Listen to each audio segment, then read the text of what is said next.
going to Dragonshire, picked by GenG. And I think this is a really good map selection when looking at GenG. Not only is it one of their highest preferred battlegrounds, but it puts them in a position to kind of force that fluid laning and those micro decisions that allow them to get the skirmishes, things like the Alarak, the Karazims that we've already seen from them. And I think that if you're going to break down Dignitas and not let them out macro, one of the best ways to do that is, again, those small skirmishes. Dragonshire very much promotes that playstyle, but by no means, if you are a Dignitas fan, do you feel like this is a surprise battleground, or nor are they uncomfortable here? So we need to have a look at the Hanzo here. Once again, he can dominate the bottom lane, and we know that GenG are just terrifying on it. It's Dignitas' first ban. We might see it removed in those first 2 removal slots. You may think the Alarak, who's been played the last 2 times by GenG, will come out here because it is a high-risk, high-reward hero. And when you start to have a certain amount of respect, sometimes those high-risk heroes kind of go out the window. We'll see how many come out, but those 2 high-impact heroes, GenG and Maiev, banned right out of the gate, no surprise. And Sergeant Hammer removed by Dignitas as well. They do not want to deal with this. They have lost to it before. Ever since Rich started busting it out, it has been a terror for multiple teams. And Dignitas, they just rather not deal with it. Speaking of terror, Diablo banned out. First pick for Dignitas. This is a major change away from the Tyrande that we've seen, but this goes to say that the solo lane is important. This was the very map where Wubby got picked, I think, 2 to 3 times in the early game in their series at Mid-Season Brawl. They had to learn to adapt, but Yrel, one of the tankiest heroes at surviving in that lane. And the Tyrande pickup here now in response to that adjustment from Team Dignitas going to go over to the hands of Sake, but a huge pickup there with the Phoenix. That is another kind of climbing priority pick for GenG so far in this tournament. It's going to help a lot when it comes to the macro and the wave clear. And we know that GenG likes to put that top lane pressure very much up there, and I can't help but feel like that is part of the reason we see that adjustment there for Wubby on that Yrel higher up in priority. We're going to be seeing a little bit of burst, though, trying to punish the Tyrande if she does go for the Celestial Attunement by getting a bit of ability power. And, of course, some fantastic follow-up to Garrosh if they're able to get that good multi-man taunt. Jaina is absolutely devastating to kill off anyone. Well, Dread, you mentioned targeting Rich. We haven't necessarily had that yet other than the GenG and the Sergeant Hammer, but those seems like they might just be typical bans because both of these teams, I think those are 2 heroes neither team will want or get in the right circumstance. As the Thrall, that is an interesting ban here, but we've seen that on Dragonshire, and the Alarak ban comes out. Respect goes the other way for that one. Yeah, and suddenly now you've got to be asking questions about whether or not that kind of fluid laning approach for GenG is going to be a viable decision based on the fact that normally we see them transfer into things other like the Tyrael and things of the like. But as we see the draft kind of unfolding, it's going to be the Malthael and the Anubarak selection. Malthael here from GenG. Interesting choice because now we got to be asking again, is that going to be possibly Rich depending on who is the offlane pick for them? Well, what we saw from them when they played versus Miracle was the adjustment into Malthael, given that Malthael won that lane so hard versus them when they played it in league play. So I expect maybe we will see this continued for Kyocha, especially when that did not work out so far. But hey-oh, Tracer is back for Dignitas. With the Malfurion, with the Yrel who can follow up for armor, burst follow up onto the Garrosh. The Tracer is fantastic and can dance around heroes like Malthael and Anubarak especially well, but it has still given GenG that Hanzo, that bottom lane pressure, and that little bit of extra range to try and ping at the Tracer when she tries to get involved. And a far more comfortable hero for Rich. Exactly. One thing that I've seen GenG do incredibly well to counter Tracer style play is that on a map like Dragonshire, the choke points are narrow. You're always fighting horizontally on this map in each lane, and every time you get around that, Tracer's looking for a flank position. It's not as open as some of the other maps, so they love the Hanzo because one, you have the wave clear with Phoenix, you have wave clear and camp control with that Hanzo, but it's a matter of you want that flank position. You are always hugging a wall to get in that flank position, and I've seen them use that. It's like you get that poke and that scatter, or all of a sudden that Tracer took 70% of her health, and it's like, wait a minute, this isn't what we signed up for, and I really like the Hanzo picked at the tail end of this draft. I do like the Hanzo at the tail end, but I still am pretty appreciative of the Malfurion Tracer Garrosh synergy that they have, and Jaina is nothing to laugh at either. If the one Ice Lance hits within the 4-man of this laning phase, somebody should be dying in the hands of GenG. They have, yes, the opportunity to Phoenix kind of warp out, but Garrosh should be threatening enough that that's not a problem. Hanzo, he goes down. Malthael, he goes down. Tyrande definitely is going to be one who goes down. So overall, I actually really like this draft because normally when we see Tracer in these circumstances, it comes at a lack of wave clear. Jaina is going to be primarily blizzarding the minion wave, and yes, that does detract from that kill potential, but I think it's more than enough to handle just the Phoenix Hanzo. Well, friends, it's Grand Finals, so let's give some predictions. Tetcher? I'm looking at these drafts, and Dignitas I'm really enjoying it. It has enough protection against the burst style of GenG, so I'm going to go with Team Dignitas. It's the hardest question I've ever answered. The Tracer, I love a Tracer against these style of compositions, but I look at the poke back. I like GenG here in this draft. The one thing that makes me lean a little bit towards Dignitas here is purely on the top of the URL. And it's not because I think that the URL is maybe that high of a priority and necessary there, but it shows that there's clear concern towards Wubby's lane and how that's going to be approached. And I think Dig needs to have that against a team like GenG on DragonShire. So I think they came in with a plan, and I feel like they've got to feel comfortable. I'm on Dig. I too feel like Dig is coming in with a lot of momentum, given that they had the win in the last series. So I'm going to give it to them. Hey, are you guys ready for Grand Finals?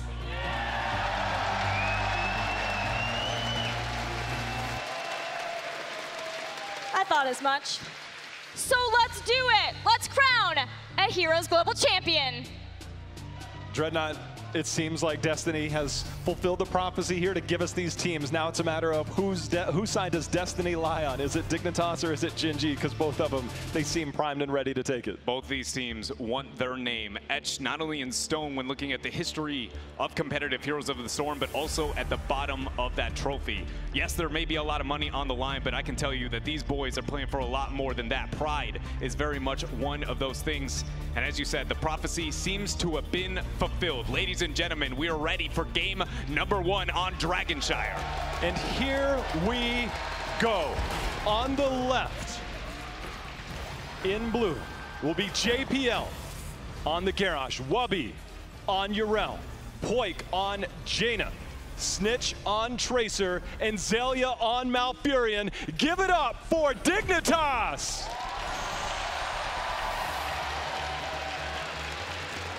And the men maybe against not only Dignitas, but the crowd. Sake going to be on the Duranda. We have Kyocha representing on Malthael. Phoenix played by Rich. Reset is going to be on the Hanzo. And last up, Tist on a Nubarak. Let's hear it for GenG! Getting things started, it's just wave clear and abundance on both sides. And as you mentioned in the draft, it's a matter of maybe that solo lane is a priority. Wubby will eat some damage. Dreadnought, I can't help but wonder when we see this Tracer, where will she be on the map at any given time? Because GenG will need to be anchoring in every single corner of this map. Wow, this is a really interesting play, but very high impact here so far from Team Dignitas. And JL, we don't normally talk about some of the decision-making this early on and how impactful it can be, but Snitch avoiding that rotation for the Phoenix to top lane, that was already what I was talking about, that concern. Dig displaying that they clearly have a game plan in approaching this, but it's going to take a lot of iterations of that if they're going to push back against GenG. It's going to be an interesting matchup nonetheless. I mean, everything that you've worked for, everything that you've prepared, there is no hiding it. There is no better time than right now. And unfortunately, Snitch found a beetle that spawned right as he used that pulse bomb. He'll have another opportunity shortly, but right now, GenG focusing on the siege camp. Yeah, Jaina for Team Dignitas looking to pick up that for themselves as well. So it's not like it's going to be neglected, even amount of pressure towards that southern lane. During this downtime is typically when we do see that transfer for GenG towards the top half of the battleground, not giving so much consideration towards the bottom here. Groundbreaker not going to connect there as GenG finding a way to gain vision control over the middle lane. That's why we see these teams constantly finding their way back to the middle, because if you can control mid, you usually control one of those crucial off lanes. Right now, the focus on the clear. An interesting thing for me, Dreadnought, because there's not too much that we don't see anymore, but we're actually getting Stormbolt build. I think it's important to point out, because that is a matter of if Tracer comes in, you want that instant damage, but you are relying on hitting those skill shots. So that is an interesting adaptation. I think it's based on the fact that that Tracer's there, but you are all in on trying to counter that. Yeah, and if you do find a way to be able to complete that quest, your front-loaded damage. Talking about front-loaded damage, a lot there is the Impale and the Lunar Flare. Wubby finds a way to leap over, but Kyocha tracks him down and finds first blood against Dig. Dread, shades of mid-season brawl there. That's exactly what they did before. Dignitas, they can't let that happen again. It disrupts so much in the early game of your rotations, of your wave clear, and so an early advantage here for GenG. Great advantage there, and it's going to use the downtime, knowing that Wubby is not on the battleground to keep up that top lane pressure. Nightcamp is going to be able to buy that for them. And now GenG has two options. They are either going to find a way to enable this Nightcamp and secure a lot of that front wall on this fort, or find a way to then use that rotation downward and get a pick elsewhere and control over that bottom shrine. Could see Snitch getting the healing just as Azalea comes by to make sure that he is well taken care of. That regrowth will stay on there, provide that passive healing over time. Snitch will look to continue to try and find an opportunity for that pulse bomb. Nightcamp was indeed picked up, but the control right now seems in favor of GenG, but no focus. This is a very GenG style of just, hey, we'll leave the solo lane in the bottom, so to speak, and try and get those rotations between mid and top. And they're doing a very good job of just showing very few people on the battleground, giving as little information as possible over towards Team Dignitas so that they don't feel comfortable with some of the rotations, but they do find a route there onto Rich as Tiss is going to get flipped back. That was Tiss knowing that there was going to be a flip after that groundbreaker, body blocking that flip onto Rich there, and that is a great play here and why GenG has been able to make it so far in this tournament. But the Nightcamp not focused on, but Wubby taking a bit of poke and prod here from GenG. Yeah, his jump was down. He's trying to recharge that. See if he can get some help from Brenz. JPL comes over looking for a fight. Groundbreaker will get the knock up there, but Snitch thwarted by Tist. Again here, the stun coming down. GenG, heavy focus on this top lane. You can see Dignitas trying to come up with a response, but after level 7, it'll make it easier for Snitch to continue to make more plays. But right now, that Tracer's still ramping up for the early game in favor of GenG. See if they can change something right here. Yeah, Tiss maybe gonna eat a pulse bomb though. Burrow charge coming through. Enough damage on the bottom half though, and Dignitas finding that counter pressure in other areas. If GenG wants to attend towards the top lane, Dig is not having a problem with it for now. Flip over onto Kyocha, but the Rage Strike out is gonna make him just fine and dandy. Here, Dignitas sticking around maybe a little bit longer than they would like, knowing that that Nightcamp is pressuring, but Wubby in the downtime backdooring that top shrine to get DK pressure in Dig's name. And see if they can make a play here. Getting control of those lanes can control the rotations. It's actually going to keep GenG here. There's another flip in. Snitch tracking down Test. He knows that he has that Burrow charge out and any shields available. Rich also can warp out, but if they can get some type of root or stun there, that is the threat for the kill potential. Poik taking a lot of damage, gonna get the into the fray save there. Snitch also having to use one of those teleports out in the blink charge, but he's going to be just fine. GenG very intimidating when it comes to those rotations for now. In the downtime, looking to pick up the giant camp that will enable the bottom half. And every time we see GenG look for those mercenaries, expect it's either bottom lane enabling them or off lane kill your opponents and then make this game kind of spiral out of control. But I gotta give credit where it's due. Dignitas has done a very good job of stalling the cadence, which GenG normally has on Dragonshire. Yeah, it really feels like it's playing not to make a mistake as being proactive. They were proactive in the top lane, but everywhere else it's a matter of don't give anything up. Dignitas is constantly threatening with this Tracer moving around here. GenG, they're roaming as a group, so it's a different feel indeed. As GenG will have camps pushing in the bottom and responded to as Wubby and Snitch looking into this top lane. Looks like Snitch is not going to be able to commit here up on the top app, so we'll see what he can make happen down below. 6 minutes in and still no Dragonite acquired for either side, but Heroic soon. An attempt to gank there, but Poik not stepping out too far. And this is something that GenG has been doing pretty much since minute 1, is the amount of information they've been giving, trying to manipulate the fog. Tist able to sniff out some of Team Dignitas, but again, not quite in position to pull the trigger. And at J-How, I think bringing this back to the draft a little bit, that comes down to that Jaina. She's so worried about getting the wave clear that she is not able to slow GenG so that pesky Tracer can track them down with the pulse bomb. Yeah, the Jaina got the 1v1 that kind of snuck in there, but outside of that, I agree with you. It has been difficult. Now that this wall is down, we already saw the threat in that top lane. It only gets worse when you don't have a retreat point. This is a GenG special. Use that Anub'arak, dive under those forts, use those beetles to tank those up, and try and confirm those kills. But 10 now online for both teams. Wubby, bit tankier now with that Ardent Defender if needed, but also with Tracer trying to do some bonus damage. This is where Tracer really starts to have a greater impact. And we already see here that Azalea actually not going to be locking in his heroic selection. And I'm not going to lie, this is probably one of the better circumstances to go into that Twilight Dream. We were talking about the threat that Tracer can have when it comes to the dive on the backline, but Twilight Dream's one of those best kill potentials as well. And one thing we have to consider whenever you have the Twilight Dream, though it may come at the cost of Azalea's life, Into the Fray is a great enabler there. Warp 40 used, though, by Rich. JPL not able to find the flip as the Lunar Flare comes in. Indomitable use. He's going to be there. There's a Dragonair that's going to eat right into the salvo. See if he can get any kills. None yet. As Dignitas survives, Snitch taking the poke there from Reset. He's able to survive for now. Dignitas needs to reset this quickly. Yeah, they're able to make it out, though, and nice into the fray, as you had pointed out there. But it is going to be the Twilight Dream selection for Xaylia, and that is because, again, those squishy backliners, if one silence hits them and the Tracer is able to move up, it is very unlikely that Tyrande can save that target. Flip or root, a lot of damage they're going on to Tisk, but the burrow charge, it's all it takes to be able to make it out for now. GenG gaining control of both shrines. Now with Dragonite threat, Rich starts channel. Snitch will go in with the more harassment, trying to get that. The kill targets are so hard when you look at the warp out by Phoenix. Reset nowhere near on that Hanzo, but as he moves his way in to try and get this capture, GenG moving forward. Dignitas holding ground for now. Dignitas 6 seconds out from the water elemental, something they may want to rely on to get a counter initiation. Only 8 seconds there for GenG to have Reset with that Dragon's Arrow.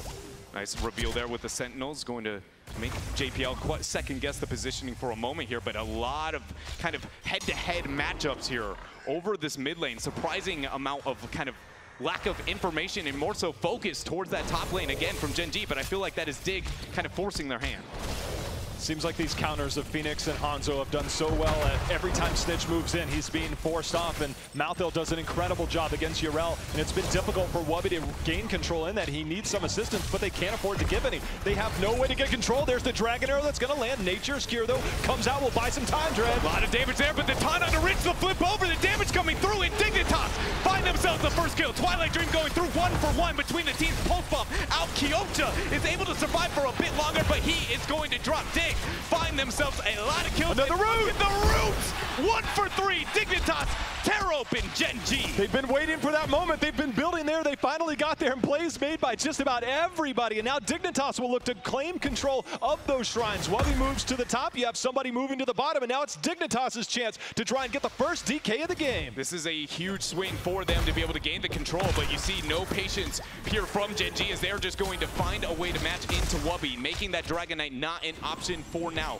If Dignitas maybe have put more emphasis onto the mercenaries in this situation, they buy that pressure later on, but not being able to get that, and GenG with that counter rotation has essentially kind of stalemated this out back to a near dead even game.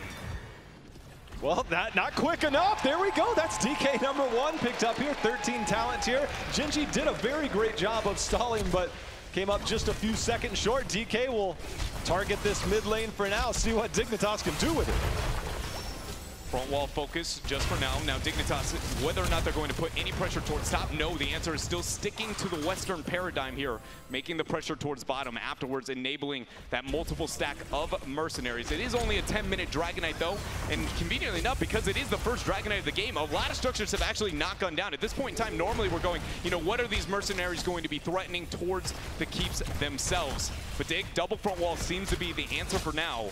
And we'll see if any of those offlaners decide to make the transition down. Well, they're trying to track Kyocha down. He's going to mount up. There's the end of the fray. That's going to get the slow, the lockdown. The roots go down. The taunt comes in. Wubby, they don't have the kill potential here. Dragonair will buy some time for them to get out of here. Kyocha able to survive. Good team play. And now we've got the cocoon. Snitch trying to get out of there. Last rites. Finds it, and that is another kill now for GenG. Great job there, being able to hold their own and not over kind of react to the fact that we saw the Malthael able to cut out for a moment. He's gone. But Poik here on an island. GenG say thank you for another one, and now they find themselves dead even when it comes to the kills. 4-4 overall. But definitely a big misstep coming out from Team Dignitas, though GenG maybe didn't expect to be able to give up the Dragonite at that point in time at that level. Definitely Dignitas not assuming that counterplay here out of GenG.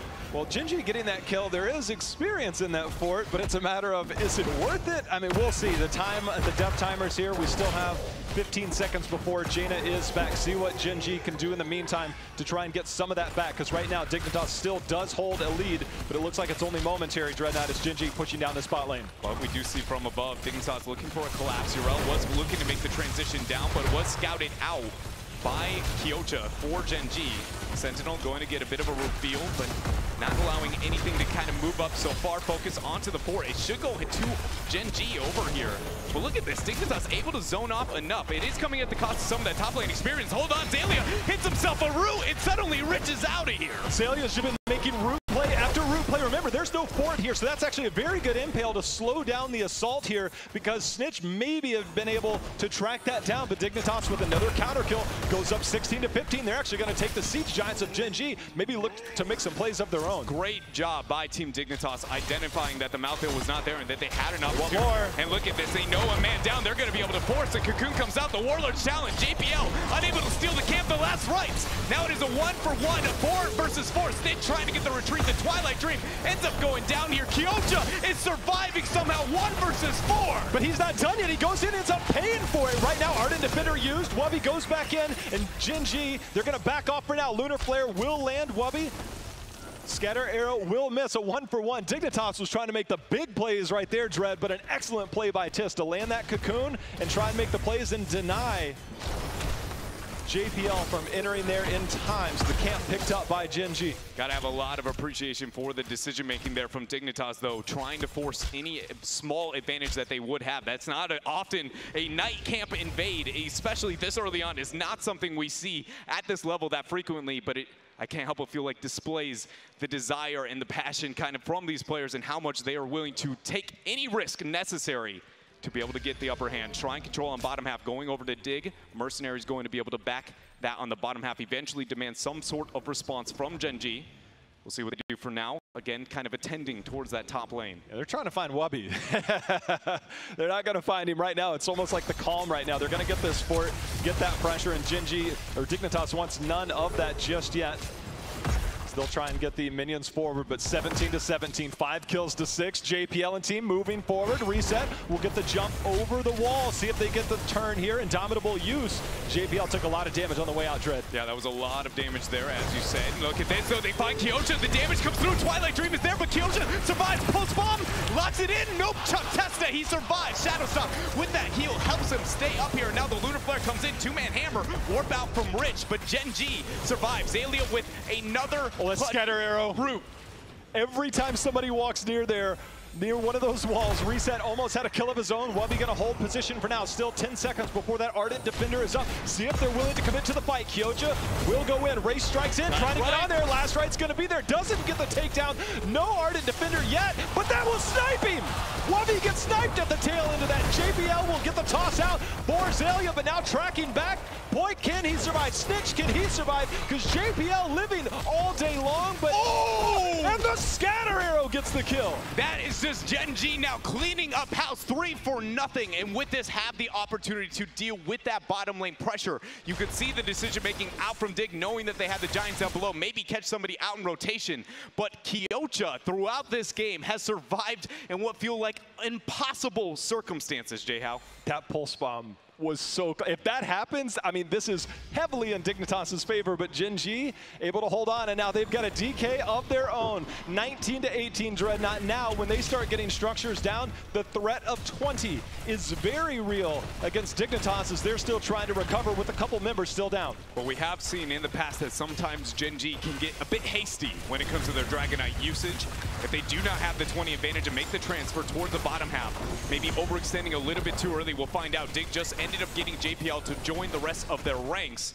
If they have any interest to be able to force the hand, 320, it's got to be beyond this Dragonite, knowing that Kyocha's in there. But for now, we see the Blizzard dropped from point to make sure to get as much damage out as possible.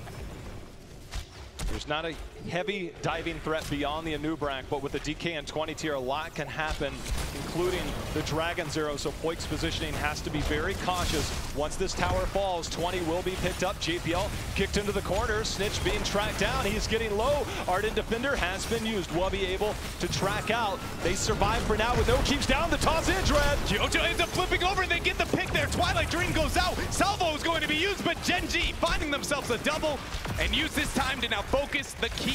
GenG is going to find the first keep, but they might be able to find more than that, posturing like they are going to be able to close out this game, and with only 3 members of Dignitas alive, I'm not sure they can stall this out. Keep down, and now Core is their focus. And here we go. Can Jaina and Tracer do enough to defend here? Snitch trying to get on that backside, knowing that there's so much damage, but the stun comes in. That's one member down, and the shields starting to fall on the side of Dignitas. GenG trying to close this out, take game number one as Poik has been forced off. Scatter arrow just misses, and it looks like GenG will take game number one here over Dignitas. Team Dignitas came into Dragonshire with a game plan, but GenG very effectively showing why they selected the battleground. Between the fluid laning and the top lane pressure, find a way to get themselves a win condition, but great job here from both teams. Honestly, a bit slower, and when it came to some of the pacing than we have seen in a long while when it came to Dragonshire play. But GenG, when they turned it up very, very quickly. You can go back when you watch that snipe of that owl on Wubby, just 1 second away from having his ardent defender thinking he's safe. But that snipe was basically the tide turner of that game, and GenG was able to just roll from there. I felt like twice everything hinged on Kyocha. You know, early on, he died, but the moment when he lived, thanks to the Dragon's Arrow from Rich, and then they turned and got a kill, and then past that, how did Kyocha live? And I was like, if you Wraith Strike back in after that Shadow Stalk and everything was used, I will be so angry with you, Kyocha. But thankfully he was like, okay, this time I won't press it. Yeah, and this actually marks the end of a streak, because since mid-season Brawl, Dignitas have not lost on Dragonshire. But of course, there is no better team to lose that kind of streak to. But yeah, incredible play. But there was also some insane stuff from Xaylia in particular, which I really want to highlight in my replay here. Awesome. As we have a lovely middle lane fight, which was over to Dragon Knight. GenG have the double capture already. They are prepared. But let's have a quick look at the positioning. Already, we have Malthael hiding way up top there, nowhere near this fight already, whereas Wubby, he is coming in, and he is going to be the saving grace for his team as he is coming in from the bottom lane. He's going to be applying armor to everyone. Let's just run it forward here and start to see the turnaround. Xaylia already playing safe and setting up perfectly for Wubby. The route is perfect, picture perfect. They're able to isolate Rich. Even though the Groundbreaker doesn't land, they're still able to get the execution play. And then, not only that, let's run it back a little bit here. While you may have been focusing on the kill of Rich, Xaylia is preparing for the next kill. Run it forward again. He's moving forward. He's already got the CC. He's positioning himself to remove the turnaround play with a 3-man Twilight Dream. Xaylia's positioning and fight focus throughout this entire game has been absolutely on point. You know, I said Rich Dragon's Arrow because I'm just so used to him playing Hanzo, but being on Phoenix did make him more vulnerable, and those kinds of routes, being able to catch him, that insane route that caught him out of a warp, was a big reason why Dignitas held in. Yeah, Xaylia was very much, I think, probably one of the only reasons that game was as competitive as it was, because when we look at some of the decision-making when rotation-wise, I feel like GenG was always the one kind of at the forefront outside of maybe that first lane and first matchup over the minion wave when Stitch kind of was the mosquito that was able to get the dismount. But beyond that point, GenG was really, you know, forcing Dignitas to match to them, and anytime you do that on Dragonshire, it's usually a very, very bad time. How important do you feel this first win is for GenG, J-How? I think it's important, but I think the draft was just really good. I mean, when I saw the Phoenix and the Hanzo locked in, and the Tracer is a good pick, but against those two heroes, I mean, you're looking for options that are very difficult to find. Yeah. Snitch did everything he possibly could to get those kills. We even saw some killer plays made individually by Poik, but getting in on a team like that and getting those kills, I mean, think about if Kyocha falls on that Malthael at the beginning of that top fight, it could look like a different game, and that's what drafting can do to you. It's so close, these two teams. Well, we're going to hear from our sponsors, our amazing sponsors. When we come back, Dig, we'll try to bring it back.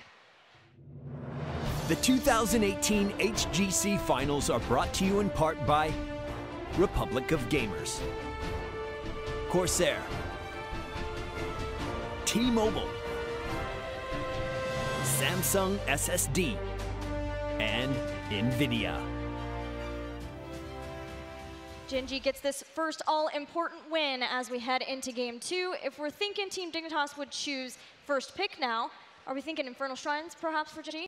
I think, yeah, just something a little bit more comfortable. I don't think there's any battleground that I'm afraid to be able to take on Team Dignitas on, so I'd just be sticking to what I know unless I have that kind of counterplay, you know, big strategy involved. But if I just won game number one on Dragonshire, I go stick to the plan, save the pocket strategy, or, you know, the kind of bamboozle moment for whenever it's necessary, not when you're leading. I mean, the fact that Dignitas lost on Infernal earlier, maybe that's a sign of hope. I mean, Snitch did say, hey, look, we were winning that game. We kind of threw. They were in control. But if I'm GenG, I think that's a very comfortable map to go to if you do have the map choice. And it's up to Dignitas on whether they do want map choice or that first pick. So I am curious on what that will be. I'm ready to get things going. It's just exciting every step. That it is. So let's do it. Let's find the battleground, and then we can maybe start postulating as to some of these comfort picks. We are going to Tomb of the Spider Queen, where both teams feel comfortable, both teams pick it. In fact, it's interesting. A lot of the map bans that we see in Korea are deviated to ban Tomb versus GenG. So knowing that now, Tetcher, what do you feel like are some must picks or some must bans maybe away from GenG? I mean, again, Hanzo jumps up. You've got to be careful just due to the amount of walls on the map. You have a great scatter arrow potential, and otherwise you have to be afraid of that Anubrak. It's another great hard engage map where you can get some really solid angles around in general. And then, of course, you have to be afraid of the solo laners. If you give Kyocha a little bit too much freedom, he is going to dominate and you're going to get ganked a lot. And one thing that I'm looking at when going into this draft, not so much that there's a necessary pick or anything of the like, but when it comes to what heroes Wubby is going to be on, I feel like we saw early on him kind of get poked and prodded in that top lane, and though that is the strategy of the Eastern scene, I think a little of that is also taking a note out of the midseason brawl and how this team can kind of, you know, struggle a bit more when Wubby does not have that free open range. And so with that in mind, I want to see something that can make a micro transition down to the bottom lane, kind of poke at the front walls, and then once they get that first Wubby phase, find a way to be able to dive onto that for GenG. Well, back to the norm with the first pick, Tyrande, Yrel priority not as high, but when I look at Dignitas, I really wonder with the bans on Diablo and Garrosh, if maybe a Johanna comes in pre-second ban for Dignitas, and for GenG, what route do they go down? Because we've seen a lot of Anubrak. We've seen all the Diablos and Garrosh. It's Tyrael? I mean, it just, that opens up a whole new can of worms of what can counter that. She is starting to rise up into the even mid-bans, though, especially between certain teams and what we have seen even today, Dre. It very much has. Here is, we get the Deckard Cain and the Hanzo coming out from GenG, as you talked about a little bit earlier, Tetcher, the wave clear that controls. Deckard is very heavy when it comes to zone control itself, and Tomb of the Spider Queen has so many constant rotations between mid to top. It's very likely that that is going to be able to net those kills. And as we said, great job for them to have the wave clear, at least post 4. And as we've mentioned earlier in the tournament, Deckard is one of the few heroes who can have an okay matchup into Tyrande, due to Tyrande's Celestial Attunement mostly focusing on stuns and silences, whereas Deckard Cain, he sets up roots, which is something that is not affected, and as such that level 1 cleanse becomes a little bit less viable. I think it's where Blaze also rises, because you need that bunker. You get caught in a bad situation late, that bunker's there as a safety option, so I agree with you. I think that's why we're seeing this draft unfold the way it is. Having bunker also means that you're denying it from your opponents too, and things like Pulse Bomb can't be negated by it. Yeah, that's a really good point, and just I wanted to bring back to some of the trends that we've seen over the tournament for Dignitas. This is far more comfort oriented, right? The opening with the Yrel pick on Dragonshire, I feel like it did get a little bit of punishment, but seeing the high Tyrande there for them, they've been one of the highest priority Tyrande teams throughout this tournament, but then getting Wubby back onto that Blaze, I think that's a really good pickup for them, and kind of at least pushes back a bit more on what I was concerned with there towards GenG in that bottom lane. Going to be seeing the Yrel banned out. That does leave the Malthael open, which GenG have shown earlier on, in fact, today against Team Liquid, that they are fine to run. It's a solid map for Malthael. He has great wave clear and has a pretty decent matchup into Blaze as well, and is a fantastic finisher when you already have a setup like Hanzo. But that's not going to be the case. The solo laner, at least, is going to be Leoric. Well, this also explains the Tracer ban a bit more in detail, because there is no lockdown for Tracer between either of those. And when we look at dive-style heroes, I mean, what else kind of comes to mind for a map like Tomb? Because finding flank positions on the Zeratul that we've seen, it's not as easy. GenG, Tracer are two of the best, so I'm curious how GenG or Dignitas approach this now. I mean, how do you get on the potential hammer that's going to be backing this is a lot of the focus that I'm having. Is how do you kill hammer? You have a Leo who's constantly up in the front line, trading very, very well, has the debuff opportunities post 13 into 16, Tyrael with the sanctification, and Hanzo pushing you back there. Yeah, Lunar Flare might be able to connect, but beyond the pre-cleanse, it's suddenly a very big concern, assuming that every time we've gotten that Tyrael, that GenG has been very comfortable to move into that Sergeant Hammer. Will they do it? Will they do it? It's Rich's Heroes. Oh! Nope. Far more aggro for Rich's liking as he brings back Alarak again. I love that finally we're seeing Alarak be tournament meta. Now, Hammer is fantastic, obviously, in that it already has a huge amount of protection if they had gone for it. But the issue is that Gul'dan pickup by Dignitas does threaten it a bit. It also can punish the Sanctification. Alarak is a lot more independent. He has a lot more self-sustain. And of course, Counter-Strike can really punish corruption. So you can get some really nice turnaround plays there. Yeah, and I think that's a really good point that you bring up. I would argue they fully intended to move into the Sergeant Hammer until they see the Gul'dan, and then they go, well, we're very comfortable with the Alarak. It's a direct counter to any mage. We've already talked about that. And Gul'dan likes to toe the line with his health bar. And, you know, Alarak very much enjoys any hero that likes to dabble around the 50% HP range. With that short range with the Fel Flame, that's a telekinesis, one shot, one kill. Well, that does feel pretty late game for Team Dignitas in the Gul'dan. But my question I want to raise, Jay-How, is Team Dignitas fell behind early game already on Tomb of the Spider Queen before, and yes, they brought it back. But can you do it versus this GenG? They've got Leoric, they've got Alarak. These things are going to start stacking up pretty hard. Well, the wave clear is in their favor. So when you look at the traditional top-mid rotations, and then it's a matter of the bot, the Leo matches the Blaze really well, does well against the Blaze. But so I think it's a matter of who's going to get the rotation up from the bot to the mid lane to get those kills. And when you control the rotations in that mid-top, it does make it easier for decision-making on when you can afford to get those ganks, because you control how fast they can go, and you can position yourself far better in those situations. So if Dignitas doesn't want to get behind, I think it is a matter of they have the better wave clear. It's just a matter of solo lane prioritization. Well, of course they don't want to get behind, but I want to know, can they get behind? Can they recover if that's the case versus GenG?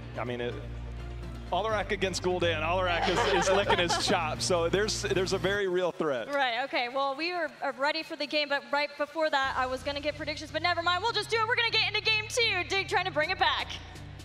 Dread, Tomb of the Spider Queen, an EU special. We heard about it just our last series with Dignitas here. They did get behind, but this is where we know EU goes to. This is where they played it on mid-season brawl against this very same team, but the draft's so different. Very, very different. And the Alarak confidence from Rich in this tournament has been really surprising and also honestly just impressive. The caliber that he's been able to execute on that hero. We talked about for a long time, he's been willing to bring it out against maybe opponents that he's a little bit more confident against, and then he would make it look really, really good. But now to find it in the grand finals, find it all the way throughout the bracket, we'll see what it takes here with this composition to take on Team Dignitas. But first off, we got to get introductions. It's the blue squad. Over here, we're going to have Murden, played by JPL. Wubby, going to be representing on the Blaze. Poik on that Gul'dan, very vulnerable through that, along with Snitch on the Rainer. And last up is Zalia on Tyrande. Let's hear it for Team Dignitas. Their opponents, they currently sit up 1-0 in this best of 5. It will be Sake on the Deckard, Kyocha on Leoric. Rich will be on the Alarak. All eyes will be on him. Reset on the Hanzo. And we'll have Tist on the front line on Tyrael. Give it up for GenG. So one thing to keep in mind when we do see the adjustment towards that Alarak for GenG, that often means that they're going to want those kind of, again, a heavy amount of adjustments through their laning situation, so Alarak can find those very small skirmishes to be threatening. Great scroll of ceiling going to land here on the opening clash between these two teams on the mid wave, and they're not done. A telekinesis combo coming out, but Rich finds himself a nice amount of damage there. A Snitch putting out all that pepper. Snitch is doing his best to try and match him, but Snitch is actually getting caught out here. That's going to be first blood. You could actually see the thought process because he's giving that penetrating round, trying to keep the Alarak at bay, but the back and forth, there's enough healing to get around for GenG to get first blood. And I was just going to compliment that Team Dignitas has a composition that with the Tyrande and the Murden might have the opportunity those early kills to counter those rotations out in what we expect here from GenG. But the fact that level 1 clash not only lasting as long as it did, but more importantly the fact that GenG is the one reigning victor, and that has got to be a concern here for what seemed like the Western hope of the HGC finals. Just keeping an eye on the minimap and watching the way that Blaze is rotating around. It's denying the vision of where he's coming from, but Gul'dan stepping too far forward there. Dread, now that's the name of the game. Getting punished early here. And that is a bigger concern now already on top of what I was highlighting before. Rich didn't even land his damage output. He just used one telekinesis, and that Gul'dan is in a very bad position. And that's what I was trying to highlight when talking about the short Fel Flame range. Yes, we did see a small kind of flank there from Rich, but it's not like he has a big enough distance to be a threat only until he gets that corruption. And Echo Corruption going to take a long while. Dignitas realize things haven't been looking too good within the 1-4, so maybe having Rainer join the bottom half to get that matchup into Leoric, but Leo Wraith walks away. I mean, think about how terrifying it is. Not only are you facing an Alarak, but you're facing Rich on Alarak, and you give up 2 early kills where he's like, thanks for the sadism, I'm even scarier every time I get a kill until you try and take me down, which is hard to do against this team of GenG. So that is very empowering for the early game for GenG. Only furthers the snowball into their advantage, but the fact that GenG with this composition is not falling behind in the levels 1 through 4 in the macro front is a very big tell there. Yeah, that did come through a couple of those, but now we do have the explosive arrows available for the Hanzo, and that is going to allow Reset to enable the Alarak transitions to a lot greater there. Poik is a large source, if the only source really for the most part on the wave clear for Team Dignitas, so I'd expect to see Rich try and be able to match him whenever possible and look for a kill. Kyocha starting to make his rotation up. Blaze in kind there as well, be trying to come up. That will be sniffed out between those two, but the action clearly in these top 2 lanes where GenG has got the early game, and now that they do have, as you said, that level 4, that lane control that we were talking about in draft, Dignitas, you don't have as much. I mean, you have the clear with Gul'dan, but you didn't get anything from it in the early game. And I was wondering if because of the struggles that we saw from Team Dignitas, if we would see more focus towards that bottom lane, but the fact that it has only been 1 snitch transition, a Rainer is not that threatening in that circumstance, whereas maybe if a Tron is going to be back in that with Xaylia, things would look a little bit different here. So I can't help but feel like Dignitas is kind of scrapping here mentally to try and find a way to deal with some of this pressure, because we're now about 10 gems away from a potential Web Weaver phase in the name of GenG. But that night camp is going to demand a couple of answers and make it more kind of decentivized to pick up a Web Weaver phase. Right now, it seems everybody's calm, trying to make the play, trying to get the rotation. And with Dignitas Dread, you don't want to make the same mistakes. You can see Snitch instantly, he's like, look, I'm not even willing to land into a combo. He just stops his channel, doesn't want to deal with any of that poke. And right now, Dignitas, they do have that camp pushing mid. GenG's going to respond with their own, and Dignitas, they're not even stepping forward with this Dread. Yeah, they are moving forward, and GenG had a perfectly timed night camp sitting behind their own wall, so it's going to make it for a very easy clear. And look at this, with the Web Weaver attempt, there's the interrupt there with the Sentinel, not going to allow that. Would have been 49 gems there for GenG. They would have loved to try and align that middle Wizard camp with that Web Weaver phase, as we see the 1v1. Rich now is going to answer back. The Lunar Flare ends up connecting, but no one going to pull the trigger too heavily here. Tyrande and Rainer, not too much kill potential, and Alarak has the opportunity to be able to use that telekinesis both offensively and defensively here. So GenG missed out maybe on the mid lane pressure, but nothing to kind of be too concerned about. Well, GenG, they will get the first Web Weavers of the game, spawning at around 5 minutes here. So they'll try and get some control, see if they can push their way forward with this composition behind the Alarak, but the wave clear potential of Dignitas, see how much they give up here in this early going. For now, the focus up towards top. Rich not able to hit the full combo as he pulls Snitch a little bit closer to the danger zone. Web Weaver's now going to descend. Middle is not going to be attended to from either side for now. JPL in the downtime trying to threaten back. Combo coming out. Tyrande's going to be the focus. Xaylia able to kite away, dropping a couple of his own heals. Even shielding the minions here is GenG, using every bit of their composition with this Tyro to try and empower that push. They keep turning their attention. I mean, if you're a Murden, you're extremely tanky, but the minute you get that Dwarf Toss interrupted, you have no escape at that moment. That's something that if a telekinesis is timed right, that Murden might not be able to make it out. So roaming by himself, drawing some attention is good, but it's always, you've got to be careful what you get there. And look at this collapse from down below in the night camp. You're going to see Kyocha flanking. If anybody oversteps, Snitch is going to be the first focus, but he's not going to go down, at least not yet. Scatter Arrow connects there from GenG, and they find a 3rd kill of this game. Quickly is able to transfer that focus now onto the middle fort and further the race to 10 in GenG's favor. Yeah, that's a massive XP gain right there. Getting that fort down, it's just going to empower more. You get 10, you're going to be short of those gems, 31 out of 55 there.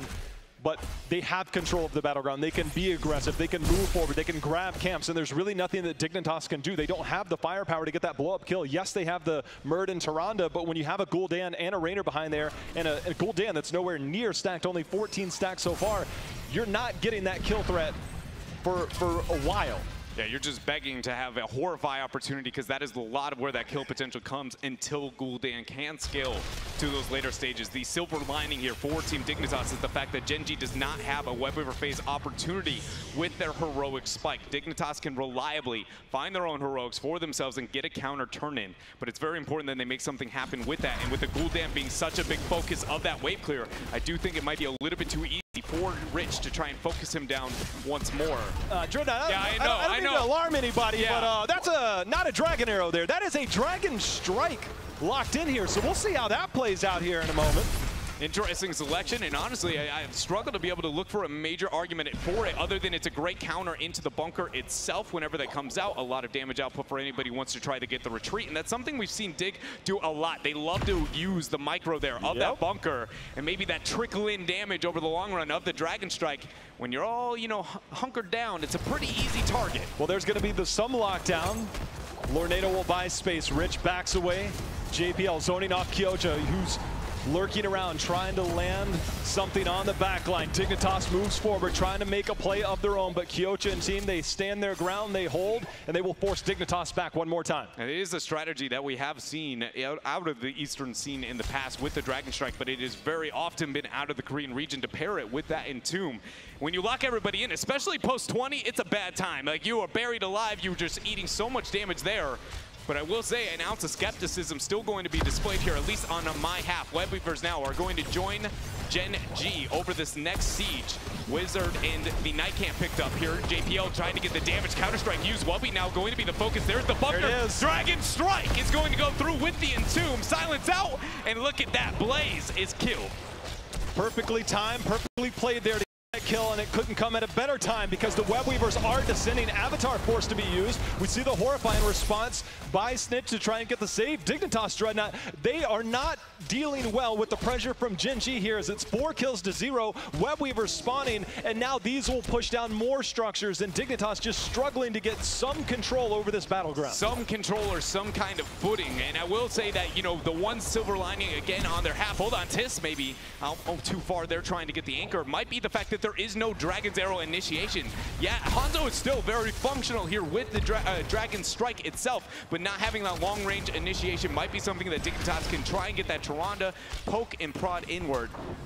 But it does feel like this game is quickly getting out of control. 13 talents here. No forts for Dignitas at all. And GenG now joining this bottom Web Weaver. Once this front wall goes down, maybe look for a kill, as Rich making even that gate seem like not a safe place for Dignitas. Just playing around with the Eldruins there, getting back and forth. Will continue to make plays throughout this game, but with Dignitas Dreadnought 2 levels down, they're not too far off from that 13, but we've seen teams that your window is so small because GenG, they're playing for that 16 talent tier advantage, and Dignitas, they've struggled to move forward, move aggressively and find it. They have not yet found a kill, and now Dignitas, they sniff this out. They see that the boss is being claimed by GenG, so GenG will leash it for now. But now they're going to be able to try and focus on Dignitas here. Wubby's the focus for now. A lot of damage coming through, forcing out that jet propulsion. Poik is on an island. There's the Entomb. Ends up getting dropped. He gets into the bunker. The Dragon Strike there. Sanctification is dropped. Waiting for the escape there of Poik. And the answer is it will not be an escape. Wubby seems to be the focus. Shadow's horrified. Poik is surviving there a lot longer than anyone expected. Sentinel not able to get the pick on to Rich. Wraith walk out from Kyocha, and GenG find another victim on Tomb. They seem to have the answers. The Tyrael, even the Dragon Strike, all calculated for the approach of Dignitas, knowing they love that bunker use, love to try and snipe people down. GenG, they'll retreat back, regroup there, see if Dignitas can maybe try and get a turn in. They need to stop the bleeding. They don't have 13 yet, but they have been pushed back every single engagement. But Dignitas has the opportunity to maybe find a way with those Web Weavers in this 13 talent tier window before the 16 talent tier is achieved by GenG, because I feel like if it gets to that point, this game may be far too far out of control. Not only in experience, but the structural integrity so far. GenG still kind of looking for a Web Weaver phase of their own. Only 4 gems in their hands, so it's going to be a long while until that is a problem for Dig. This is their moment to strike, Jay Howe, if they have had one throughout any point of this game. Yeah, even talent tiers, you have the the lane control, getting these clears, getting the vision, but GenG is going to do their best to counter. They'll hold this mid lane with that night camp, gives them vision, gives them the rotation between that top and bottom turn-in, but that's a very good sign there at the top left. Completing that echoed corruption will allow you to put out more damage in these team fights and be more of a threat to get these kills, because they need every ounce that they can get right now. They very much do. Tiss actually going to move up. He's going to quickly move out thanks to that level 13 pickup there from him, the Sword of Justice. With this downtime, GenG has been able to stall out long enough to maybe not threaten too much. Out of position a little bit too far. Tiss constantly going, you know, if you want to sit out too far, if you make one misstep, we're going to be able to drop the Sanctification. But in the downtime, you know, they're able to just kind of feign that. And the fact that you always have that coming your way if you are Team Dignitas, it's very, very scary, because now we're not only just worried about Rich. We aren't worried about when our bunker goes down because of the Dragon Strike. We're also worried about whether or not the Sanctification is coming at pretty much any moment in ideal circumstances. Well, Dread Dignitas, they're looking at 16 coming for GenG, and they know that there's almost enough gems now for GenG to get another turn in, to play with that 16 talent tier advantage, and now start playing for keeps. And so GenG will pick up another Web Weaver phase. Dignitas still holding on. They have the wave clear with the Gul'dan, but make no mistake about it, with the composition of GenG and that Alarak, this game can go from losing one keep to losing the game very rapidly. So Dignitas, a soft approach with that Gul'dan, just try and get as much clear as they can and just try and hold on until they can get 16 of their own. And Dignitas realizes that the situation is very dire and able to use the information of GenG on the mid lane to get as much damage on the top half with the Web Weaver. Taking so long to find its happy little feet there on to the ground of Tomb of the Spider Queen. They didn't get really that much damage output through. Corruption likely going to be thrown out eventually for Poik. We'll see how much damage he can kind of get back here, but the focus is going to be onto the keep front wall for GenG. Bottom Web Weaver will become a problem over the next 20 seconds. Rich finds a combo there onto Snitch. Now JPL moves up. No Stormbolt going to connect this time. Just to try and get the zoning, they get that. They hold on to that keep wall. So Gul'dan really showing his strength here. Now the attention will be turned towards the middle. Part of that keep wall is down. The corruption goes out, focusing onto that Web Weaver. Dignitas, they're holding, but GenG moving forward. There's the combo landing, but not before JPL was able to get the Dwarf Toss out. Tiss once again kind of feigning if they want to execute with a... Oh, look at that. Wubby actually, Jet Propulsion not going to land. Kyocha not going to drop that Raid Walk any sooner, but the combo goes down. We're not going to see the silence land out from Rich onto JPL, but the focus is still there. Stormbolt lands, but the damage from Reset is there, and they find themselves another kill, 6-0, as GenG is dismantling not only Dignitas, there's a but combo their face. Into the Entomb. Poik getting bodied out of there. Poik goes down. Dragon Strike comes in. That's another member down. Wubby trying to zone off. The keep still holds, so they're actually taking shots. Is GenG. GenG moving forward. Another combo is going to land there. Wubby somehow survives. Gets the Jet Propulsion out, but it's not enough. Sanctification goes down. GenG moves forward. They move forward, but Telekinesis is not going to be on cooldown to be able to knock back Rich. Now the focus seems to be over towards the keep. They know that Xaylia is kind of left alone, but able to mount up. No dismount available, and Xaylia survives. But the second keep here on the bottom half of the battleground for Dignitas will very much not focusing enough onto mid to be able to secure it for you. So actually first keep of the game, but having that macro pressure on bottom, and more importantly, the man advantage, GenG wastes no time. They go up to clear mid. At Dignitas, there's still one member down, and Ancient Blessings used to try and burst this keep down and try and take a 2-keep advantage, and it looks like mission accomplished. Dignitas still yet to hit 16, and so now they are in a very difficult spot. JPL moves forward. Lornado will say, not this time, as GenG in complete control of game number 2. And Dignitas does have enough gems for even a double Web Weaver phase if they can somehow find a way to gain any amount of control back onto this battleground, but with the catapults constantly mounting throughout the mid lane, it's unlikely to do that, and that's why we see this moment of desperation, relying on the Horrify to try and find a way to get this. But I gotta raise the fact that that Dragon Strike is gonna be very valuable in 18 seconds. Poik falling low, the combo ends up coming through. Rich is now gonna be the focus. There goes the bunker. See if we get the response there. Counter strike not going to land on anybody, but Rich will eat a lot of damage. Poik still low, has to be careful with the positioning. JPL still manning the front line. The stuns come in. There goes one member down. That's actually Poik that fell. And Kyocha somehow has 9 lives. but he does finally fall there. Wubby, though, in a bad spot. Snitch taking all the damage from the Dragon Strike, and right now it is 2 for 1 in favor of GenG. Silence goes down, telekinesis through, and now 3 for 1 in their favor. And oh my goodness, reset with that Dragon Strike placement was so good. Snitch had nowhere to run other than dealing with that pesky dragon. 3 members down, and GenG are going to waste no time going now towards the core of Team Dignitas. They have the sanctification, they have the counter-strike if it's going to be a problem. JPL doing his best here on the Muradin to go in, but quickly is going to be removed here, and it looks like the damage is enough, J-Hal. Snitch trying to buy time because Poikas here has to horrify. He has to land something clutch, but the sanctification goes down. 70% falling. Poik comes in, horrify lands. That's going to be a kill under reset, but Poikas now the target. He's going to fall. Snitch comes in, trying to get there. Snitch gets the heal off of a 16. They're holding for now. 45% falling. Dignitas, they're trying to hold Dread. Tyrael passive will be able to do about 5 to 10%. Wubby in the drop bunker. The flame thrower is being thrown down. Kyoja survives. Snitch now trying to cut back, focusing on the Tis, and that is going to be Wubby now next to drop. They do get Tyrael with that passive. Now minions are going to be mount 20% and counting. GenG is just feeling like they are playing with their food at this point because they have the damage available. They are going to take game number 2 here against Team Dignitas and take a lead in this series 2-0. Dignitas did everything that they could to try and survive, but the overwhelming pressure from minute 1, Dreadnought, of GenG lasted the entire game. That is a shutout. Dignitas was not able to get a single Webweaver phase in that game. And they weren't even able to get a kill for what felt like forever when looking at this battleground. GenG, I mean, adjustments when it came to the heroic selection, the talent selection, but they were just looking good.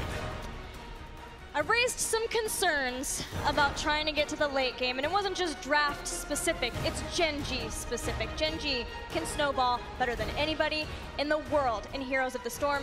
Tetcher, can you give us some insight? Because you are the Dragon Strike master. You're the analyst here who commentates China. There's a lot more Dragon Strike there. What's up with this heroic? There's almost no situation where Dragon Strike can really gain value except if you have that kind of setup where I believe the nickname for it is like the Dragon's Den, where you have the Entomb into Dragon Strike. But the other advantage you can get from the heroic is, as you guys so perfectly pointed out in the game, a zoning tool, massively punishing Snitch throughout multiple times in that game. But of course, when they got that one combo down as well, the damage output was just too much for Dignitas to deal with, especially when you're having to try and play around the zoning potential of that against an Alarak, who is perfect for punishing heroes who get out of position. Go ahead. Oh, I was going to say, and I really think that that Sword of Justice pickup at 13 had a lot higher impact than I feel like at first glance you would see. When you're in that type of game, you're always going, where's the sanctification going to be a problem? And the fact that Tis is like, he's on your backline, he's not on your backline, and you'll never know when he's going to pull the trigger. It's intimidating. Did I just hear you yeah, be okay? I just complimented something other than Holy Ground at 13 against Syria. I know, it's the first time in about 4 years. Look, I know we haven't commentated together for a while, Dreadnought, but like things have changed. I'm confused by what's happening right here. As I'm confused by what's happening out there. Did you see that segue? Yeah, nailed it. J-How, we saw Dig come in and they said they learned so much in their semifinal, and so did GenG. What is happening right now? How is it that GenG is 1 game away already from winning another BlizzCon? It really feels like it is a matter of skill, but they're evenly skilled. But the drafts, I don't think anybody expected the Alarak. I think every single person on this panel expected the Sergeant Hammer, and it's like, all right, Gul'dan seems like a safe pick to deal with something. But then Alarak comes in, it's like, oh wait, we still have a pretty good flex player on the other team. So Rich was able to do that. The drafting in the first game, trying to get the pulse bombs onto targets that are almost unkillable. It was very difficult, I think, in these first 2 games for the draft and the game plan for Dignitas to really come out, because GenG has done such an incredible job countering it. And shoutouts to Noblesse. Yeah. We have to keep giving shoutouts to Noblesse because he has been a big reason why GenG's drafts have gotten to this point, to a point of 1 game away from another global championship. Dignitas have to dig deep. They have to find anything they possibly can, because if they don't figure it out, they're going home. We'll be back with more of the HGC Finals.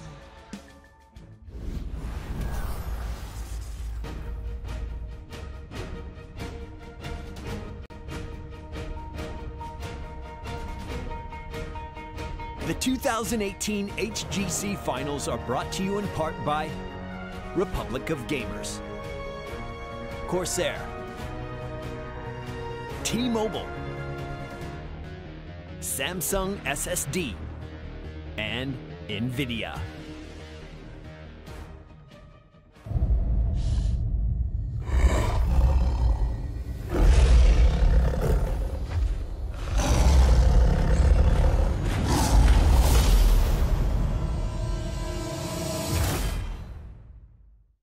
Check out the new Blizzard Esports mobile app. For the first time ever, all Blizzard Esports content can be found in one place. Get the latest news and schedules for your favorite events all year long. Set alerts for tune-in reminders so you can watch live, and check scores to stay up to date. You can even tailor the look of the app to match your favorite game, and look forward to even more features coming in 2019. Download the Blizzard Esports mobile app now.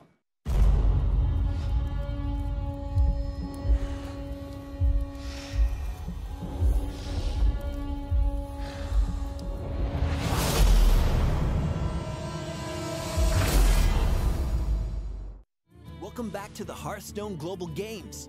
New for the second season, we're proud to introduce HGG Cheer. Cheering is a way to show support for players and regions while boosting your presence in chat using bits, a virtual good you can buy on Twitch. Along the way, you'll unlock Hearthstone packs, new Twitch emotes, and a unique card back, while the players earn a share of the revenue. We'll see you in the tavern.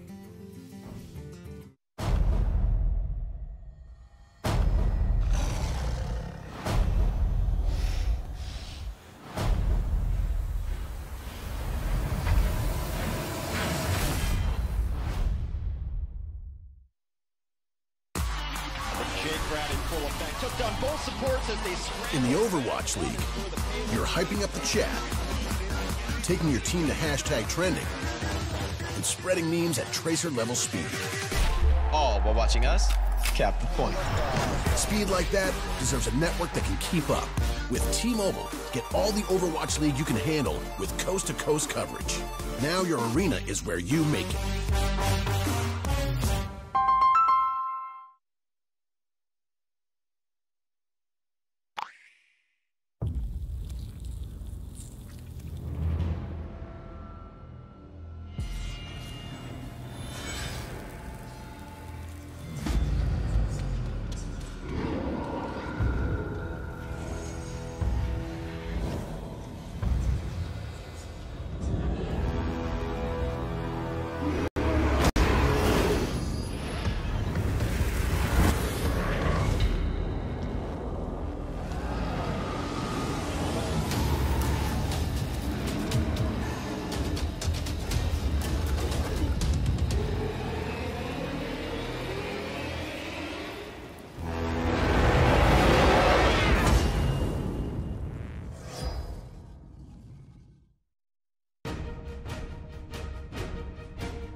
welcome back to the Heroes Global Championship Grand Finals, where our current world champion is one game away from making a repeat happen. I'm Gilly Reed, and I'm here with Dreadnought, J-How, and Tetcher. And Tetcher, I'm going to start with you. Drafting on point, gameplay perfect. Are there any weaknesses to this team? You've got to look at it and wonder, because the fact is we have seen other teams already do it in this tournament. Team Liquid already doing it during the group phase and in the bracket phase. But right now, this looks like a completely different team. We mentioned it right at the start. When finals come around, GenG always performs. But that's an important point that you make, because Team Liquid and Team Dignitas are not the same team. Nope. Is it more of a strategical, that works sort of like a rock, paper, scissors situation? Team Dignitas, I've heard Wolf say many times, is the most Korean European team that we have. It feels they are the most Korean European team that we have. I would say that game one was much closer than meets the eye. I think the outcome was pretty easily determined towards the end, but I think it was much closer. Game number two, though, was just a shellacking. I mean, they just dominated that entire game. From the minute they got those first two kills, it felt like Dignitas was like, wait a minute, we can't step forward at all. And that passive approach put them behind so far that every time they got a chance to come back, there was one major play, one heroic named Dragon Strike, apparently, that was able to stop a lot of that. And I very much agree with you that, you know, game number one and game number two looked far worse when looking at Team Dignitas. But I think when we kind of scaled that with some of the that we've seen of GenG in the past, and when they look the best, I brought it up at the very beginning. How comfortable is Rich? We get him on a Phoenix, you know, it looks a little sketchy, not as clean cut. You put him on an Alarak, you're gonna have a bad time. I think Dignitas, if they're gonna find any way, it's gonna be limiting Rich in the hero pool here. And that seems maybe asking too much, considering they got that last pick adjustment to go into the Alarak once more, and then they might overcommit into the draft to limit him. But at this point, that's the only consistent pattern we've gotten from this roster. Well, twice we've seen them ban GenG, a lot of GenG focus, and then somewhat on the Warriors. Let's see what adjustments they make going forward into our next battleground. Game 3 will take place on Infernal Shrines, still chosen by GenG. Team Dignitas sticking to their guns, sticking to a first pick, and they had to know that this map was coming. Yeah, it's very likely that they expected this to be the battleground selection here, and coming into this, I think that, you know, it's very clear that we have to be concerned with the Kerrigan. She is very new and improved, and she is a threat for any roster. I would expect that to be more for Dignitas because of their Tyrande value, and hopefully they can find a way to be able to get some sort of mix-up here. Otherwise, I fear we are going to be looking at the same circumstances that we experienced over game number 2. We may be seeing that, but the fact is this is a map where we can see a lot of Rich favorite heroes coming in. This is a very solid Sergeant Hammer map. We can see him going on to the Hanzo again. It gets a little bit less value, but can still be very effective with that Dragon Arrow as a follow-up. But overall, Dignitas have been known to bring out some very interesting things on this map in the past. But for now, GenG will be removed. You know, I think it's time that we bring up the hero that is the ultimate game changer. And that is Medivh. This is a very good Medivh map. And if you're going to give up a Sergeant Hammer, then a Medivh is one way to instantly close that gap. And the last time these two teams faced at Mid-Season Brawl was a Stitches Medivh comp. See if we get that here. You mentioned the Stitches. The fact is JPL has brought it out at so many events, and sometimes it has been a series changer.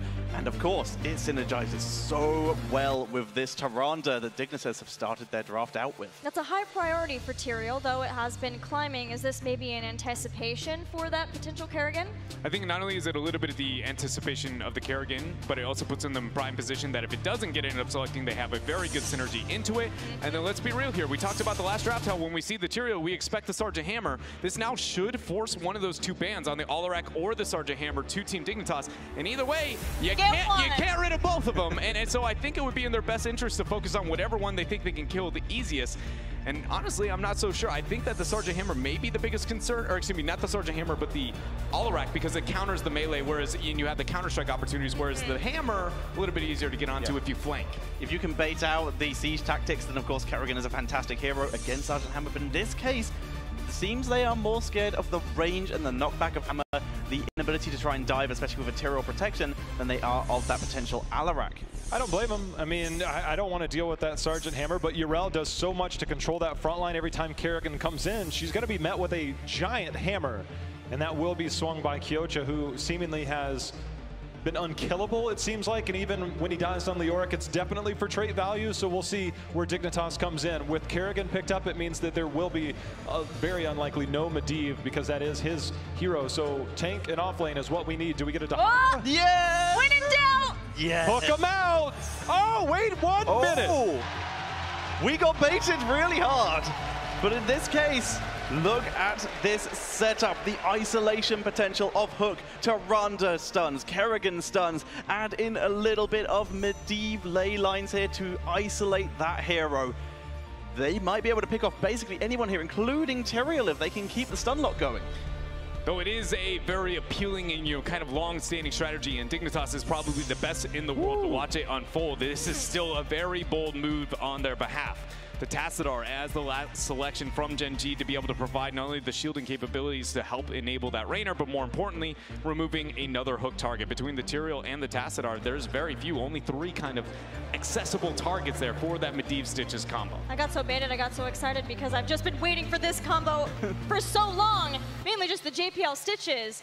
But last time I got really excited about the kidnapping combo, that didn't even come into play, and I think that was at the mid-season brawl. We had the Medivh, we had Stitches, but it was Putrid Bile instead, so I'm not gonna ask us if that is the strategy that gets them a win in the grand finals, but I do wanna know what your thoughts on it, and if you think it's gonna get Dig a win. Even if it is the Putrid Bile, JPL Stitches is reliable. As I mentioned, it is a series changer. If Dignitas can execute the CC after the hook, then I don't think there's anyone on the side of GenG who can survive, especially if they isolate the rest of the team away from the hook target. Dignitas, the burn of execution is very much on them, but this is a comp that can work if they are feeling confident and if they play to perfection. Well, that's the thing is I don't even think you have to. I think it's possible if you need it, but I don't think you have to. I think Putrid Bile does do well here. Tassadar, great for the map as he stacks up his Psystorm, gets damage on there, can help keep people alive, but it's not like Kerrigan's under some immediate threat by anybody on this composition. A little CC from Deckard, some from Yarel, and maybe a knockback. I don't think Kerrigan is necessarily like, boy, we better get one shot, one kill here with all these portals. They could just very much just bully their way in and walk forward and just use that portal to just hit that backline and go in with Putrid Bile right out of the gate. And the one concern that I have when looking at this draft on the side of GenG is the fact that last time we saw them on Infernal Shrines and their opponents be able to pick up the Kerrigan, they did not identify whether or not they had the opportunity to really take a trade there against Team Liquid over the objective, and I would argue that's part of the reason that game was as competitive as it was. If they don't end up doing that situation, or if you even just kind of act like you have interest around the Kerrigan, the Medivh is very likely to be able to force your hand there. So GenG has to clean things up a little bit, I think, when looking towards Infernal Shrines with Dignitas composition. Otherwise, they'll get a one shot and a big kill there. Well, I want to ask all of you out there watching right now, do you believe in Team Dignitas? Good. They need it. They need your energy. They need your support. Because for Team Dignitas, the reverse sweep starts right now. Speaking of reverse sweep, Dreadnought, I got some good advice in the last 5 minutes or so. It says you can't reverse sweep unless you go down 0-2. So all calculated and planned here is what you're saying here from Team Dignitas. That's what it feels like. I mean, the crowd knows. I mean, if the crowd knows, we know. And right now they're rallying their support behind this Dignitas team that, you know, it was Game 3 at Midseason Brawl. They're doing it Game 3 here on Infernal Shrines, trying to make the Medivh Stitches composition work. And this time they've got the Kerrigan in the mix. This is the reworked, reformed Kerrigan. It's time to go.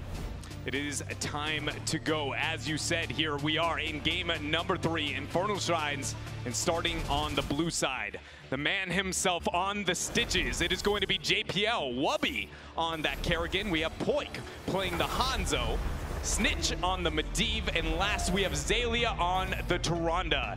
Give Team Dignitas your energy!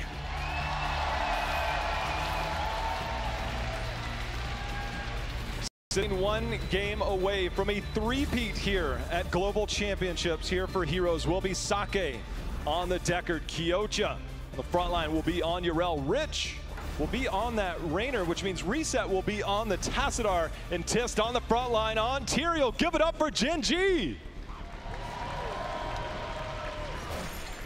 Hook already lands, combo goes down, Rich gets the combo, and look at that, Dignitas find first blood in a matter of seconds. I'd say that energy was transferred pretty quickly from the crowd there as they come out hot and firing right now.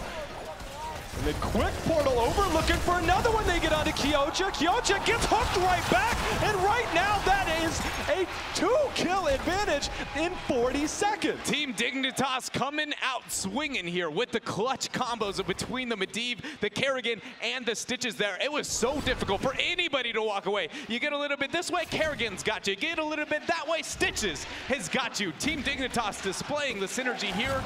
But it's important to note that this is just the first couple of kills. GenG not expecting that early hook onto Rich, but it definitely comes with a big experience advantage for now. Dread, the crowd electric after those first 2 kills. We'll see if they can keep it up. I mean, think about the first 2 kills they got on Tomb. It was very far into the game. This time, Dignitas saying, hey, it's our turn to come out firing. Right now, with that experience lead, Dignitas in control, clearing these lanes. A threat at every step of the way. There's going to be a hook.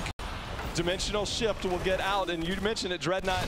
It creates one less hook target, but even if you do get hooked, you just mash that E button, get out of there. But I think there's something to look at now, and seeing that first kind of happen there with the dimensional shift use after the hook. If that happens around a Shrine, J-How, there's a Kerrigan combo behind it. There are so many crowd control tools by Team Dignitas in this composition that I suddenly wonder, can the Tassadar even be that feigned target where you get the dimensional shift? Because likely he is just going to go down so very quickly. His health pool he feels like a piece of paper. The guy gets torn apart very, very quickly.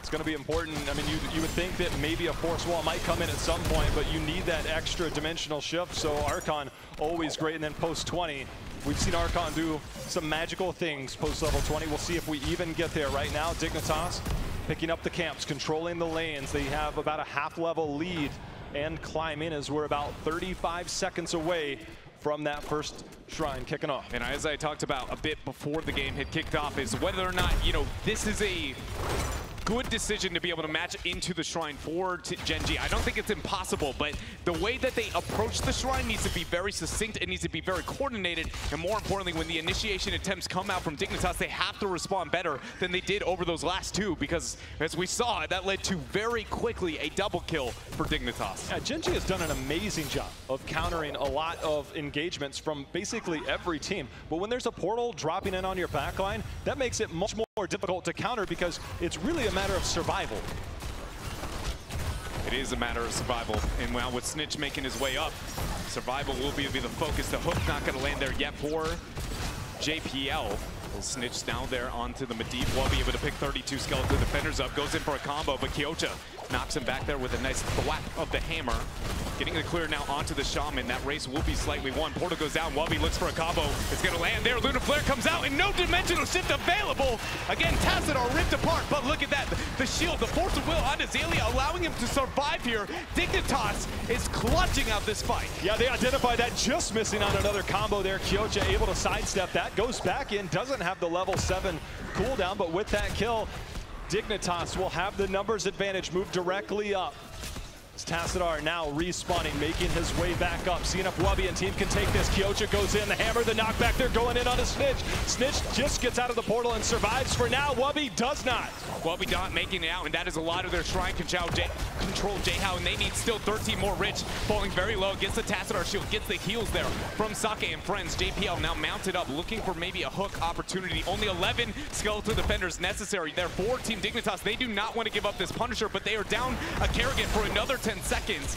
We'll see if GenG can push them back. 34, only 6 remain, and there we see the initiation from Tis. The dive in, you can see, is always going to be threatened. Here comes the portal back out, still has that. Double stun is going to land. Dignitas moving back forward. Kerrigan almost here. Can they get this? 33 for GenG. Dignitas trying to take it all in. Early game. Here they go. Look at that. They're all in, and now Kyocha actually falling very low. Point able to take the 1-1. The hook comes through onto Sake as he gets reeled right back in there, and Dignitas get a Punisher and a double kill. Got him! Great hook combo there from Dignitas. Punisher leap baited over the wall and dimensional shift force. And J-How, I feel like when talking about... Here we go, they're going in for more! They're not done. Rich, juke number 1, can't juke that one. And got him! For Dignitas, they are on a tirade here in the top lane. You break the game when you bring Medivh in, and they snuck it in. They said, look, we know you think that Snitch is the Kerrigan player, but it is Wubby coming in. Portals for days as Dignitas, it's kill for days. That's going to be 8 kills. You know what? Let's make it 9. Back here is what Dignitas keeps saying as GenG is trying to claw themselves back to their own base, showing no mercy. Now 9-1. Tiss throwing down the Eldruins, but I'm not sure he's going to be able to make it out. Shows up on one side, and he's going to meet himself a Wubby. Dignitas, they took the response of game 2 and said, we can do it too, J-How. My goodness, this game, almost a 2-level lead in absolute dominance here in the first 6 minutes, as Dignitas is swarming GenG.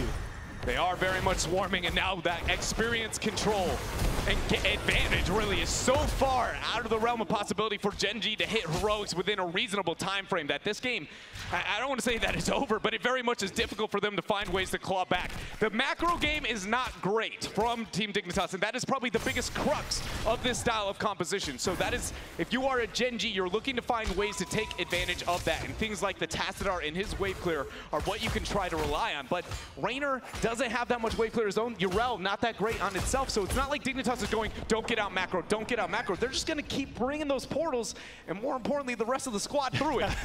Who can blame them? Here comes some portals. The Dragon Arrow comes in, and that's enough for GenG to see themselves out, because they want none of that. And Dreadnought, there is always that question like, oh, he missed, but then you realize it's a 70-second cooldown. Look, GenG's, they're not making it up to 10, so that is a cooldown. Look, you went for it. That play just explodes this game even further. That will be back in time for the next fight. Rest assured about that. And we do see that it is Leyline Seal as the selection there for the Medivh, and that will help enable when one hook comes in to find multiple kills, that it is not just a one-stop shop here. 4 Stitches and JPL there, the man repping those hooks. Urel in the downtime. They got minions. Here they go. The portal. They're in. No hook gonna be out yet. Tiss, combo 2, a lot of crowd control, but Eldruins saving the day there. Post 13 gonna be a bit easier on that one, but Dignitas, when they can't find kills on people, they find them on structures. Wubby still trying to make those plays, using those Ravages, getting the resets, moving in aggressively, always looking to combo off of that. This is a different Kerrigan now than we had before, and just continue to make the plays, using the portal. And again, 10, however, Dreadnought cannot come quick enough for GenG, and that will be soon, and it will come right around the same time the Shrine kicks off. But if GenG decides to attend this middle shrine with Team Dignitas and how big of an advantage that they have, and they fail in the same way that all of these skirmishes have so far, Dignitas is going to be so far ahead, near 3, almost 4 level leading, and so far ahead in structures that GenG is just going to be pleading, it feels like, for anything here at this point in time. So we'll see if they decide to match them, and if so, if they have that success. Well, here it goes. Heroics here picked up for GenG. Dignitas no longer that talent tier advantage. Look for them to try and make the play. We saw that hook about 5 seconds ago. Give it another 7 or 8 seconds. See if he makes another attempt. JPL and team, they move forward. They are swarming. The combo just misses onto Kyocha. In comes Tisk, looking to try and initiate, as does Kyocha. 18 skeleton defenders at 10. Wubby now in a bad spot. Receives the force of will. Point falling pretty low. Wubby's going to be the focus, though, and he's actually going to go down. Leyline Seal only stalling on 1 as the Dragon's Arrow connects. Tiss is the focus, but he's got the signification. He follows up onto the Eldruins as they damage out on Zalia, and GenG now fighting back here over mid-shrine.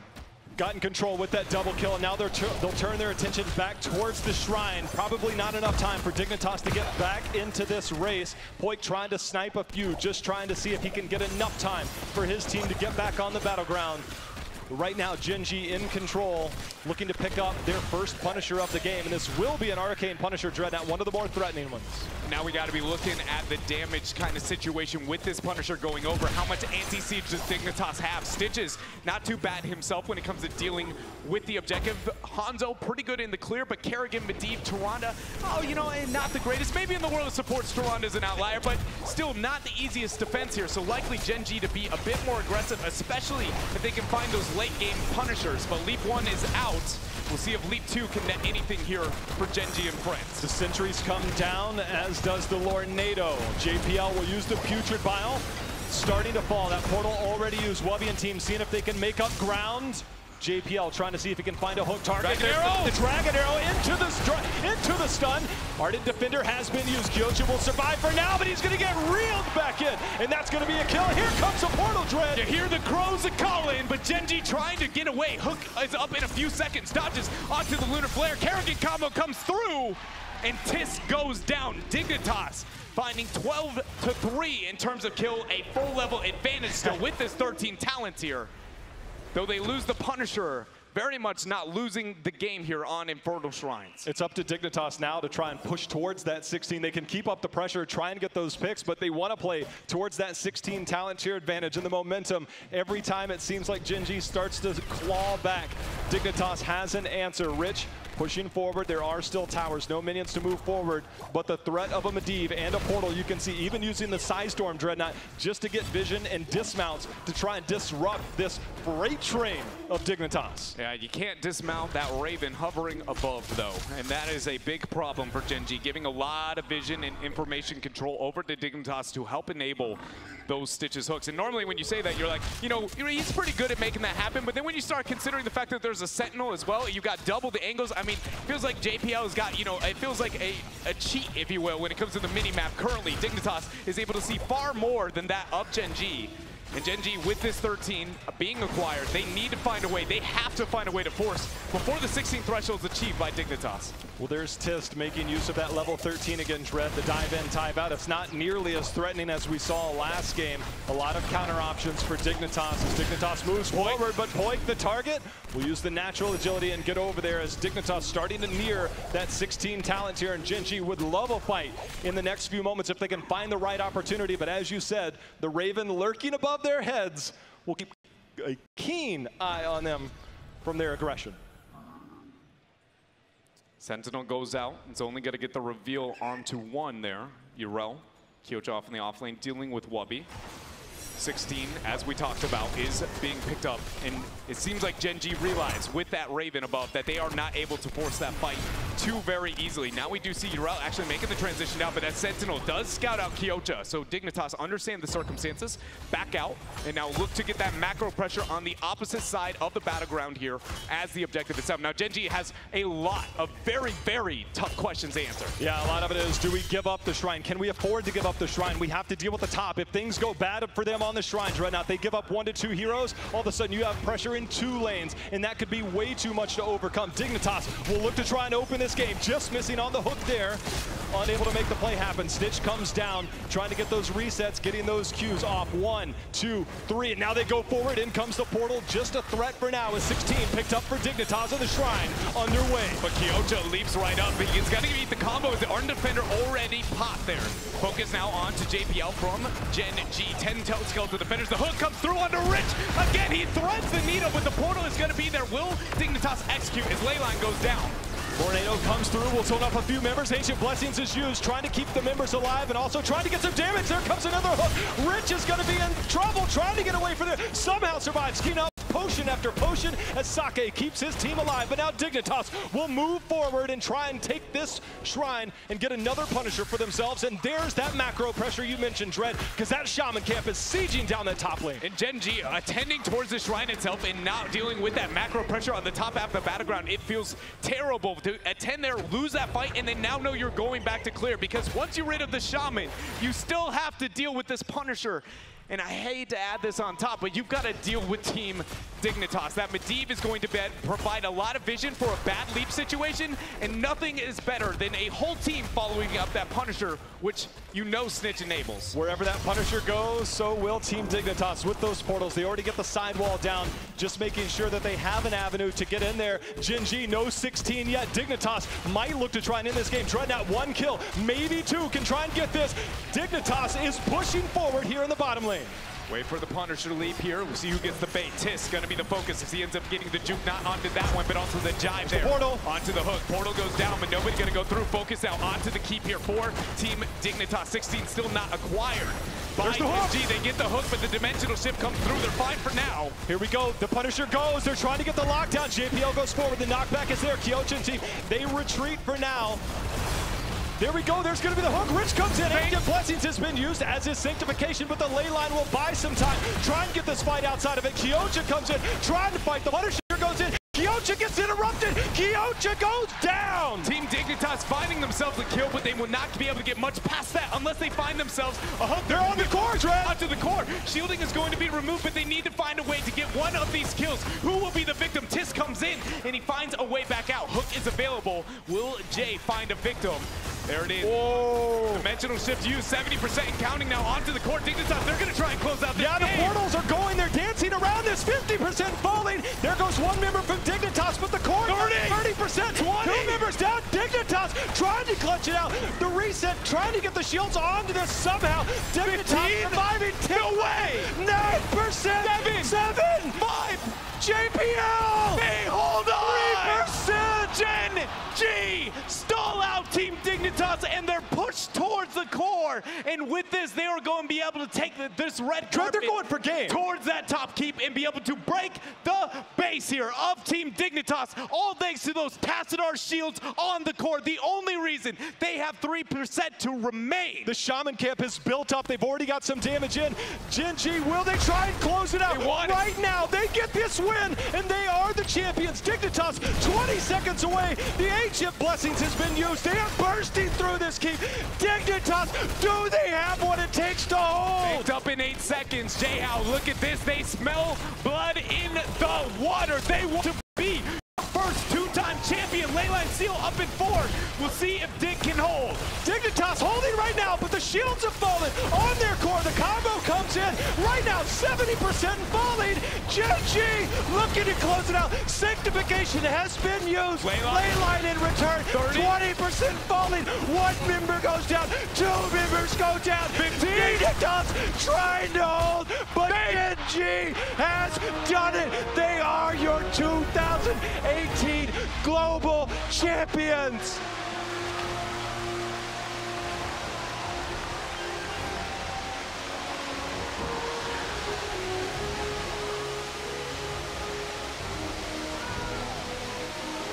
What an ending, J-How, after what felt like 10 minutes of Dignitas being able to do anything. And then GenG hold their own and a miracle defense and now can claim themselves the champions.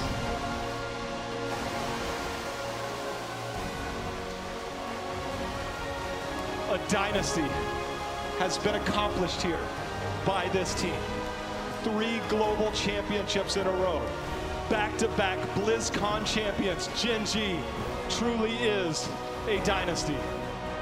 And with that, we are going to waste no time. We are going to send it over to Kevin Cloak and Johnson there with our and their interview. Ladies and gentlemen, give it up for our global champions of 2018, GenG!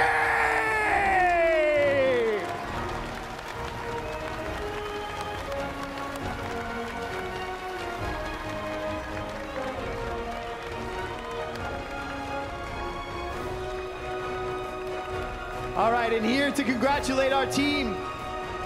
Oh wait, come back, guys, come back. Mayhem, come back, come back. We're not done. Here to congratulate our team, production director from Heroes of the Storm, Kaeo Milker, please welcome him to the stage, as well as product manager from eSports, John Timorian. Please, guys, come on up. Let's congratulate this team. Well played. What an amazing end to an incredible tournament. Kaeo. Thanks, Kevin. Thank you. Man, can you believe these games? Thank you so much, everybody. On behalf of the Heroes of the Storm team, I want to congratulate all the players on some amazing games. This has been such a great season of HGC. Couldn't do it without you and all of you. Thank you so much. Team GenG. Seems like it was only a year ago that you guys were standing right here waiting to receive your title of HGC Finals Champions. So since then, it has been absolutely inspiring to watch you define what it means to be a world-class competitor. And so it couldn't be with more pride that I congratulate you here today as being the now 2-time 2018 HGC Finals Champions!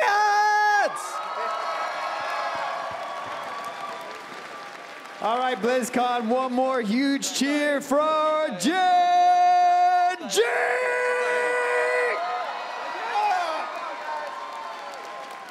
Going back that way? All right, stay tuned, guys. We're going to have a winner's interview shortly over at the desk. Congratulations.